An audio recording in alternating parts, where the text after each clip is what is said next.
चलें देखती हूँ कि हम रेडियंस और डिग्रीज के दरमियान कन्वर्शन की थोड़ी सी माश्क कैसे कर सकते हैं। और थोड़ा सा दोहराई के तौर पर आए खुद को ये ताल्लुक दोबारा याद दिलाती हूँ, और मैं हमेशा ये करती हूँ जब भी मुझे दोनों के दरमियान कन्वर्जन करना हो। अगर मैं दायरे का एक चक्कर लगाऊं तो वो कितने रेडियन होंगे? हमें पता है कि एक रेवोल्यूशन यानी दायरे का एक चक्कर मुकम्मल करना 2 पाई रेडियंस के बराबर होता है। और ये कितने डिग्रीज होंगे? अगर मैं एक रेवोल्यूशन करती हूं तो हमें पता है कि ये 360 डिग्रीज होते हैं। मैं इसे छोटे डिग्री सिंबल के साथ भी लिख सकती हूं इस तरह, या मैं इसे सादा तरीके से भी लिख सकती हूं। और यही मालूमात काफ़ी है कि हम सोच सकें कि रेडियंस और डिग्रीज के दरमियान कैसे कन्वर्ट करना है।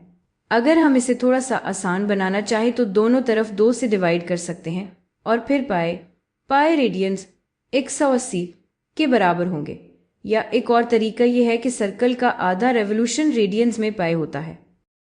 पाए रेडियंस या वो आर्क जो इस एंगल के सामने बनता है वो पाए रेडियंस है, और ये भी 180 डिग्रीज के बराबर है। और अगर आप वाकई जानना चाहें कि एक रेडियन में कितने डिग्रीज होते हैं तो आप दोनों तरफ पाई से तकसीम कर सकते हैं।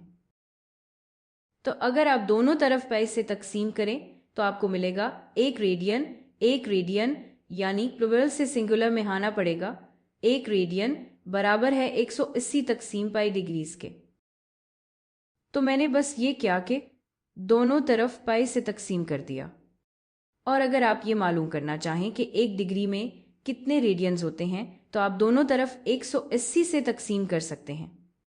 तो आपको मिलेगा पाई तकसीम 180 रेडियंस बराबर है एक डिग्री। तो अब मेरा ख्याल है कि हम कन्वर्जन शुरू करने के लिए तैयार हैं। तो चलें कन्वर्ट करते हैं 30 डिग्रीज। चलें किस डिग्रीज को रेडियंस में कन्वर्ट करते हैं। तो इसके बारे में सोचते हैं। मैं इसे लिखूंगी, और असल में ये आपको यूनिट एनालिसिस की याद दिला सकता है जो आपने पहली बार यूनिट कन्वर्जन करते हुए किया था, लेकिन यहाँ भी ये तरीका काम आता है। तो अगर मैं 30 लिखूं और मेरा दिमाग इस तरह काम करना पसंद करता है, मैं डिग्रीज का लफ्ज पूरा लिखना पसंद करती हूँ और फिर मैं कहती हूँ अच्छा मैं इसे रेडियंस में कन्वर्ट करना चाहती हूँ, तो मुझे असल में ये मालूम करना है कि एक डिग्री में कितने रेडियंस होते हैं। तो मैं ये लिख लेती हूँ, मैं ये मालूम करना चाहती हूँ कि एक डिग्री में कितने रेडियंस होते हैं, कितने रेडियंस पर डिग्री। एक डिग्री में कितने रेडियंस होते हैं पर डिग्री। और मैंने अभी तक ये नहीं लिखा कि वो कितने हैं, लेकिन आप देखेंगे कि सिर्फ यूनिट्स आपस में कैंसिल हो जाएंगे। अगर हमारे पास डिग्रीज हैं और उन्हें रेडियंस पर डिग्री से ज़रब दें तो डिग्रीज कैंसिल हो जाएंगी और सिर्फ रेडियंस रह जाएंगे। अगर मैं अपने पास जितने डिग्रीज हैं उन्हें रेडियंस पर डिग्री से ज़रब दूं तो हमें रेडियंस मिल जाएंगे। और उम्मीद है कि ये बात आपको समझ में भी आ रही होगी। और यहाँ हमें बस ये सोचना है कि अगर मेरे पास इस तरह सोचे कि अगर मेरे पास पाई रेडियंस हों, पाई रेडियंस, तो वो कितने डिग्रीज बनते हैं। ये 180 डिग्रीज बनते हैं। ये सीधा यहाँ से आ रहा है। पाई रेडियंस हर 180 डिग्रीज के लिए, या पाई तकसीम 180 रेडियंस पर डिग्री। लेकिन फिर इससे हमें ये मिलेगा कि हम 30 ज़रब पाई तकसीम 180, 30 ज़रब पाई बटा 180, जो सिंप्लीफाई होकर 30 बटा 180 यानी 1/6 बन जाएगा। तो ये बराबर है पाई ओवर 6। असल में मैं यूनिट्स भी लिख लेती हूँ। ये है 30 रेडियंस जो बराबर है पाई ओवर 6 रेडियंस के। अब चले दूसरी तरफ चलते हैं। सोचते हैं कि अगर हमारे पास पाई बटा 3 रेडियंस हो, पाई ओवर 3 रेडियंस, और मैं इसे डिग्रीज में कन्वर्ट करना चाहती हूँ। तो अगर मैं इसे डिग्रीज में कन्वर्ट करूंगी तो क्या मिलेगा। यहां हमें यह मालूम करना है कि एक रेडियन में कितने डिग्रीज होते हैं पर रेडियन। और एक तरीका ये सोचने का है कि पाई और 180 को जहन में रखें। हर 180 डिग्रीज के लिए आपके पास पाई रेडियंस होते हैं। 180 डिग्रीज ओवर पाई रेडियंस, ये असल में एक ही चीज है। ये असल में आप इस मिकदार को 1 से ज़रब कर रहे हैं, लेकिन यूनिट्स चेंज हो रही हैं। रेडियंस कैंसिल हो जाते हैं और फिर पाई भी कैंसिल हो जाता है और आपके पास रह जाता है 180/3 डिग्रीज। 180/3 इस 60, और हम चाहें तो डिग्रीज लफ्ज़ लिख सकते हैं या बस डिग्रीज ऐसे ही लिख सकते हैं। अब ज़रा सोचे 45 के बारे में।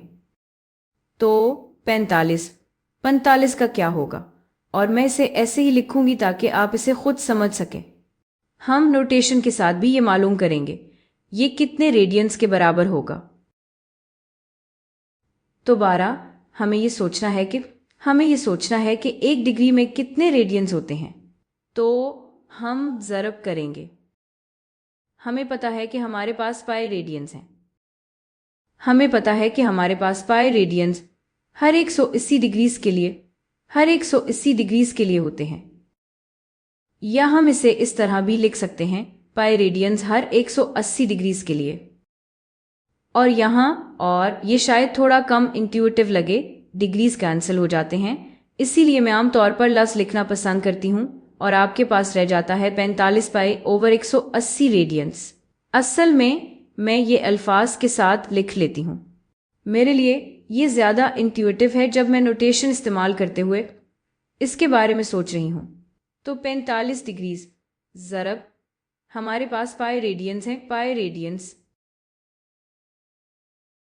हर 180 डिग्रीज के लिए, हर 180 डिग्रीज के लिए। तो जब आप मल्टीप्लाई करें 45 टाइम्स पाई ओवर 180, तो डिग्रीज कैंसिल हो जाते हैं और आपके पास सिर्फ रेडियंस रह जाते हैं। रेडियंस जो के बराबर है 45 90 का आधा है और 90 180 का आधा है, तो ये 1/4 है। ये बराबर है पाई ओवर 4 के। चलें एक और करते हैं, यहाँ एक और करते हैं। तो फर्ज करें कि हमारे पास मनफी पाई/2 रेडियंस हैं। ये डिग्रीज में क्या होगा? दोबारा हमें ये मालूम करना है कि हर रेडियन में कितने डिग्रीज होते हैं। हमें पता है कि 180 डिग्रीज होते हैं हर पाई रेडियंस। हर पाई रेडियंस के लिए तो यहाँ रेडियंस भी कैंसिल हो जाएंगे और पाई भी कैंसिल हो जाएगा, और इस तरह आपके पास आता है -180/2 यानी -90 डिग्रीज।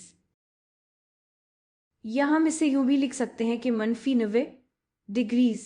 खैर, उम्मीद है आपको ये फ़ायदेमंद लगा होगा, और मैं आगे कुछ और एग्जाम्पल प्रॉब्लम्स भी करूंगी, क्योंकि जितनी ज़्यादा एग्जाम्पल्स होंगी इतना ही बेहतर है, और उम्मीद है कि ये थोड़ा सा इंट्यूटिव भी हो जाएगा।